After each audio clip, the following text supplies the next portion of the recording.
नमस्कार, मैं बालकृष्ण मुले एक बार फिर हाजिर हूँ शहर के गलियारों में चल रही ताजा तरीन चर्चाओं के साथ। आइए सबसे पहले बात करते हैं कांग्रेस के युवराज यानी राहुल गांधी की। राहुल गांधी अब फुल फ्लैश मैदान में हैं, मगर कांग्रेस है उसमें मगरमच्छ के गुण आ गए हैं।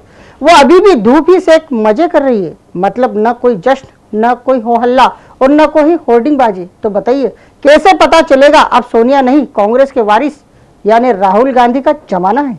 कांग्रेस बदलाव की नीति पर कदम बढ़ा रही है। कांग्रेस की ममतामयी मां यानी सोनिया गांधी ने अपने जिगर के टुकड़े को उस रास्ते पर उतार ही दिया जिसके बारे में वो खुद बहुत कुछ कह चुकी है। कांग्रेस के युवराज यानी राहुल गांधी अब पार्टी में अहम रोल में हैं। पहले भाषण में वो सब कुछ स्पष्ट कर चुके हैं जिसे कांग्रेस के हर कार्यकर्ता को समझना होगा। राजनीति के गलियारों के विशेषज्ञों की सुने तो यही निचोड़ निकलता है कि अब कांग्रेस का बस एक ही चेहरा है। वो चेहरा है युवराज यानी राहुल गांधी का। राहुल कांग्रेस का चेहरा बन गए, लेकिन आम कांग्रेसियों को तो छोड़ो, जो दिन रात कांग्रेस की रोटी खा रहे हैं वे ही नहीं समझ पा रहे हैं कि पार्टी के मंथन के बाद उन्हें क्या करना है। राहुल गांधी अब पार्टी के लीडर है, वो फैसला भी लेंगे, लेकिन इतने बड़े डिसीजन के बाद भी कांग्रेस पार्टी ऐसी मौन है जैसे कुछ हुआ ही नहीं। जो कांग्रेस एक सांसद, एक विधायक और एक पार्षद के जन्मदिन पर पूरे शहर को पोस्टरों से पाट देती है, वो राहुल गांधी को कांग्रेस की कमान मिलने पर मौन कैसे रह सकती है। लेकिन ये एक संयोग ही है कि शहर कांग्रेस के नेताओं में राहुल गांधी के फुल फ्लैश मैदान पकड़ने के बाद भी कोई हलचल नहीं है।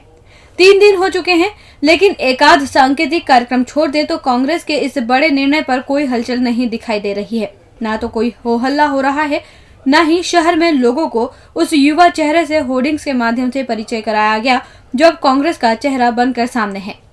राजनीति के गलियारों में चर्चा तो उस बात की हो रही है, यदि राहुल को छोड़कर किसी और नेता को ये जिम्मेदारी मिल गई होती तो शहर को छोड़ दीजिए, पूरे प्रदेश में ऐसी धूम मच जाती कि कहीं पैर रखने तो कहीं सिर उठाने को जगह नहीं मिलती।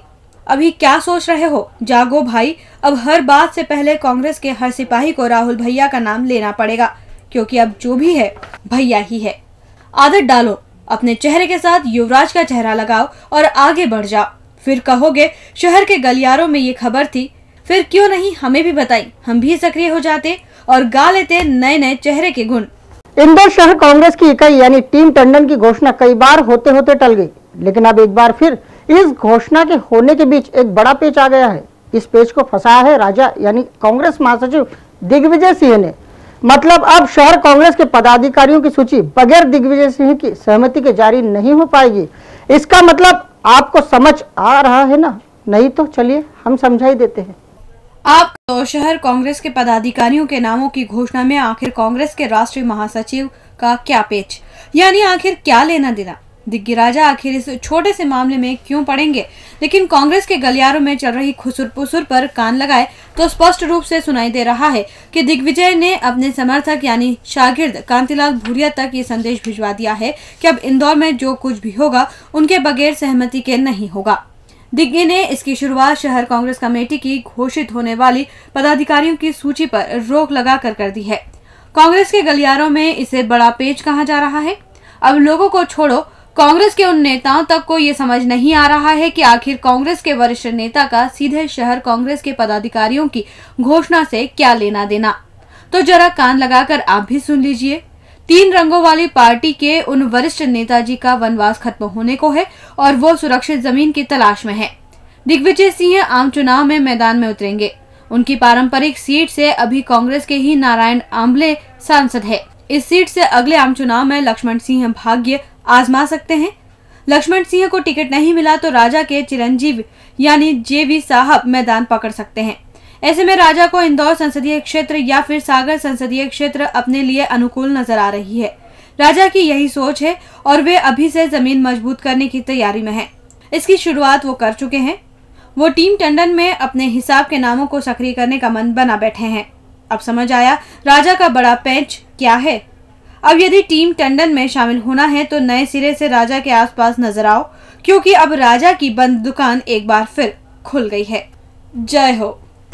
शहर कांग्रेस की वन मैन आर्मी अर्थात एकमात्र मुखिया प्रमोद टंडन ने 50 के बाद सीधे 53वां जन्मदिन खुद के ठिये पर ही बड़े ही सादगी से मना डाला। वक्त भी ऐसा रखा कि हींग लगे न फिटकरी और रंग भी चोखा है। मतलब मीडिया में ये मैसेज चला जाए कि हम भी हैं मैदान में, मतलब नहीं समझे। 2013 में 22 जनवरी को 53 के हुए टंडन गांधी भवन में केक काटकर क्या संदेश शहर को देना चाहते हैं, ये समझिए कि नहीं समझे। हमारे बड़े भाई प्रमोद टंडन जी को जन्मदिन की हार्दिक शुभकामनाएं। ये शुभकामनाएं शहर कांग्रेस अध्यक्ष टंडन चाहते तो हर साल 22 जनवरी के आते ही पारंपरिक रूप से वैसे ही ली जा सकती है जैसे दीपावली दशहरे की शुभकामनाएं उन तक पहुंचती है। टंडन ने शहर कांग्रेस अध्यक्ष रहते हुए दूसरी बार अपना जन्मदिन मना लिया है। पहली बार टंडन ने उस वक्त अपना जन्मदिन मनाया था जब वो 50 बसंत देख चुके थे। उसके बाद टंडन ने फिर 2 साल बाद अपना कोई जन्मदिन ही नहीं मनाया, लेकिन समय की मांग आई और उन्होंने उसकी पूर्ति भी बचत अभियान चलाते हुए मना डाली। टंडन ने इससे पहले अपने जीवन के 50 बरस पूरे किए तो उन्होंने पूरे कांग्रेस परिवार के साथ शानदार डिनर डिप्लोमेसी सहारा लेकर सभी को खुश कर दिया था। टंडन ने 50 के बाद अब सीधे 53वां जन्मदिन मनाया तो वो यकायक सुर्खियों में आ गए। 2013 में आई 22 जनवरी को आखिर क्यों जन्मदिन मनाया गया? जन्मदिन भी उस स्थान पर मनाया गया जिस स्थान पर केक काटने के मायने भी निकाले जा सकते हैं। टंडन ने जन्मदिन मनाने का स्थान और समय भी ऐसा रखा कि सभी दिन के उजाले में एक दूसरे को पहचान सके और ये भी देख पाए कि कौन किस करवट बैठ रहा है। टंडन के जन्मदिन मनाने के पीछे के गणित को राजनीति के गलियारों में सामान्य घटनाक्रम तो कतई नहीं माना जा रहा, क्योंकि प्रमोद भाई अब राजनीति के पक्के खिलाड़ी बन गए हैं। ऐसे में वो भी जानते हैं वो टीम सिंधिया के अहम सदस्य हैं और समय के साथ न चलें तो आखिर कब तक गांधी भवन का खर्च उठाते रहेंगे और वे सक्रिय रहे तो यूं ही गांधी भवन में केक कटता ही रहेगा और साथ ही जन्मदिन भी 3 साल में मनाने की जरूरत नहीं पड़ेगी। शहर कांग्रेस अध्यक्ष प्रमोद टंडन ने 2 साल के ब्रेक के बाद फिर अपना जन्मदिन मना तो लिया, लेकिन विरोधियों के पेट में मरोड़े आना शुरू हो गई है। टंडन 50 के हुए थे तो कार्यकर्ताओं को भोजन कराया था, लेकिन टंडन ने इस बार सीधे गांधी भवन में केक ही कटवा दिया और बुरे फंस गए। दरअसल अब तक किसी भी शहर अध्यक्ष ने गांधी भवन में कभी अपने जन्मदिन का केक नहीं काटा। अब टंडन को पसंद न करने वाले कांग्रेस नेता इस मुद्दे को भी हवा देने में जुट गए हैं। मुद्दा यह बनाया जा रहा है कि जब गांधी भवन में प्रदेश कांग्रेस अध्यक्ष के जन्मदिन का केक नहीं कटा तो फिर टंडन का आखिर कैसे कट गया।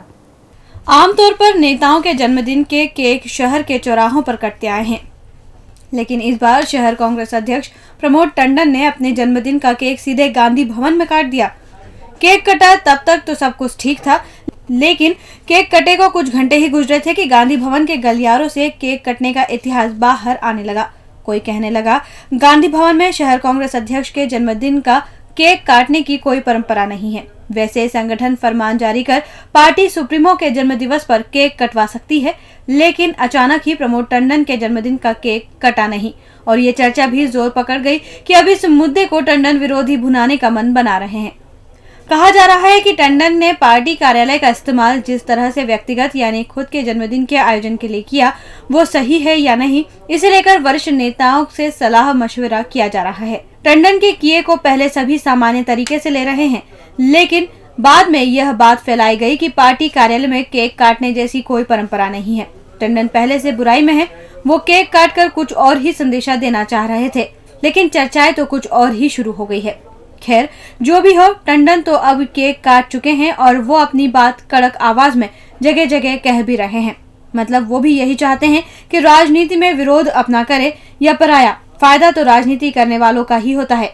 और अंत में बात करते साई पालकी यात्रा की।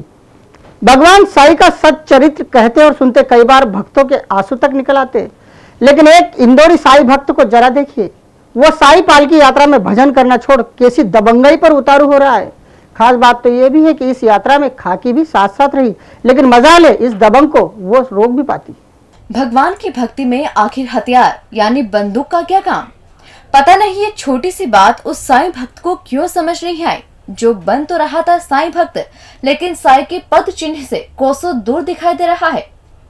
हम बात उसी साई पालकी यात्रा की कर रहे हैं जो महू नगर क्षेत्र से निकाली गई थी। अब इलाके में साई पालकी यात्रा की चर्चा कम और उस शख्स की कुछ ज्यादा चर्चा हो रही है जो इस तरह सार्वजनिक चल समारोह के दौरान बार बार बंदूक को ऊपर नीचे कर कारतूस भर रहा था। वो कभी नाच रहा था तो कभी गोलियां चला रहा था। इस दबंग की हरकतों से साईं पालकी यात्रा में चल रहा हर व्यक्ति यानी साईं भक्त भी डर सहम रहा था, लेकिन कोई भी इस शख्स को रोकने की हिम्मत नहीं कर पाया। साईं पालकी यात्रा में आम लोग साईं भक्ति में रमे थे, तो ये शख्स अपनी नई नवेली बंदूक में ऐसा लीन था कि उसे ये समझ नहीं आ रहा था कि वो किस स्थान पर क्या कर रहा है। वो कभी बंदूक को लेकर नाचता था तो कभी सामान्य नागरिक की तरह सफेद पोश पर चलता नजर आ रहा था।